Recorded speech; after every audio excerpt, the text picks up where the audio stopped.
Hi guys. তো তোমাদের সঙ্গে কথা বলবো বলবো বলে অনেকটা লেট হয়ে গেল। তো সন্ধ্যে থেকে একটু ব্যস্ত ছিলাম, সন্ধ্যের পরে বান্ধবী এলো, ওর সঙ্গে কথা বলছিলাম। ও ও গেল, খানিক আগে গেল। তো ও আসলে সময়টা পেরিয়ে যায়, কোথা দিয়ে যে পেরিয়ে যায় বুঝতেও পারি না।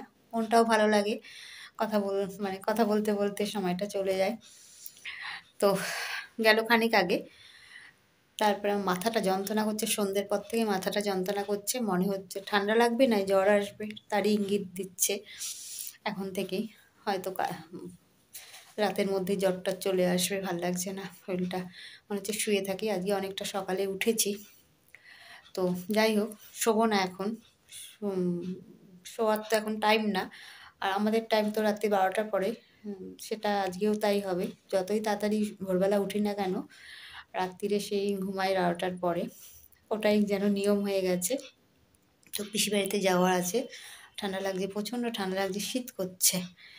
শীত তো আছেই, তারপরে আমার শীতটা করছে, মনে হচ্ছে যে শরীরটা খারাপই করবে।